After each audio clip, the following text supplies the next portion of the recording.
In 2014, the New York Times fired Jill Abramson, their first woman executive. She was not fired because of any editorial mishaps or any ethical issues. She had been awarded 3 Pulitzer Prizes in just 3 years. She was fired because of complaints from employees that she was polarizing and mercurial. Her firing called attention to a familiar phenomenon, the likability penalty, which means that the more competent a woman is, the less likable she is judged to be. And the opposite also holds true. The more likable a woman is, the less competent she is perceived to be. In her 2019 TED Talk titled The Likability Dilemma for Women Leaders, Robin Hauser, a documentary filmmaker, goes and explains the dilemma between competence and likability faced by women. I am a middle child and I was born leaning in. For as long as I can remember, I've had this insatiable desire to compete, to accomplish, and to prove myself. My energy isn't easily contained, and I've been told by both men and women that I'm intense, high octane, and even aggressive. These words don't feel like compliments to me. I start to try to control my eagerness. I try to be softer, but it's exhausting. And the truth is, this tough shell does conceal sensitivities and insecurities that only closest to me know about.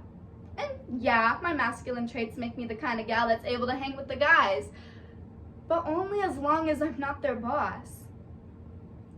Last winter, I was walking through a ski resort and a man came up to me and said, excuse me, are you with a husband or fiance by chance?" "No," I said, and I continued towards the lifts.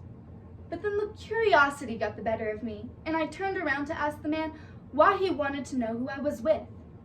"I'm selling timeshares. It's a real estate thing." "So you don't sell to women? You do know women carry checkbooks too, right?" And at that, he looked at me and said, "Wow, lady, you're tough." Modern day sexism is different than it was in the past, when a blatant comment about a woman's physique or a pat on the dreary was tolerated, maybe even accepted. Today's sexism can be more subtle, light nonsense that might seem like no big deal to some, but their impact has the effect of 1,000 cuts. That day at the ski resort resulted in more than just another microabrasion. It sparked a curiosity in me about perceptions that we have for women versus men. I wanted to know, why do we perceive women differently when we assert ourselves? So I did a little research and I came across something, just to make sure it wasn't all in my mind. And it's called the competence likability dilemma, where women, unlike men, are rarely perceived to be both competent and likable.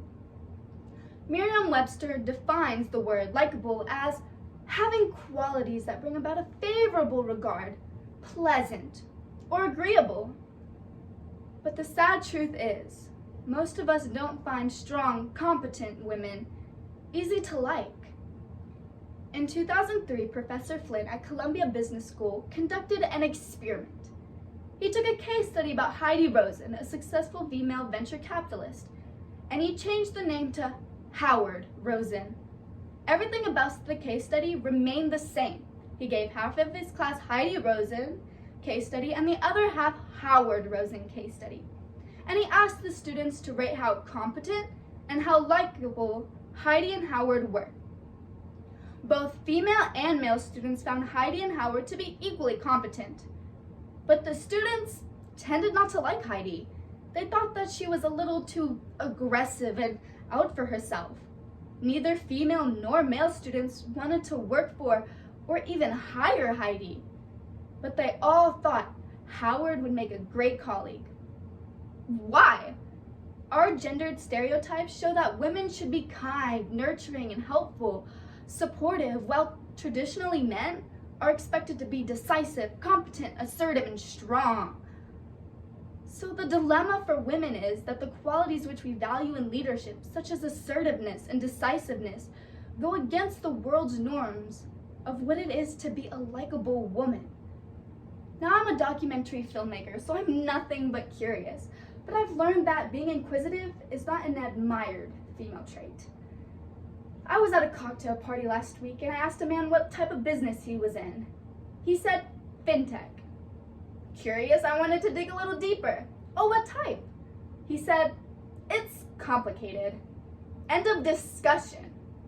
Okay, now it's possible that he wanted to spare me some long explanation, but it's more likely that his bias, implicit or not, informed him that as a woman, I would not understand finance. Either way, I'm fairly certain he wouldn't have said, it's complicated, had I been a man. I absorbed the sting of yet another cut. Most of us are not aware of why we don't find strong women likable. There's just something about her that just bugs us. But deep inside, at the root of this unconscious bias, the problem is this bias is unconscious. And as humans, we don't have the ability to recognize when we're being biased, even if we can see it in other people. We all, most of us anyway, believe ourselves to be fair, open-minded people. As long as society continues to associate leadership with masculine traits, female leaders will be judged more harshly, even when they outperform male counterparts. The competence likability dilemma has huge consequences, not just in politics, but also in education and the workplace, where studies show that women in meetings with both genders are less likely to contribute knowledge. As women, we're told to lean in, and yet there's backlash when we do. A recent study shows that women are not as good as men at negotiating for themselves, and yet women outperform men when they're negotiating on behalf of someone else. This is because women who negotiate for themselves are perceived as selfish, and women who negotiate on behalf of someone else are perceived as helpful.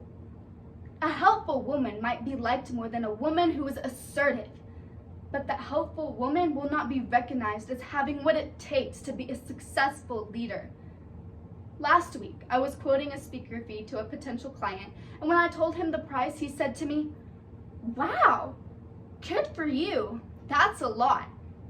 But isn't documentary filmmaking kind of like your hobby or something?" Ouch. Clearly, leadership and likability should not be mutually exclusive for women or for men. So how do we solve this dilemma?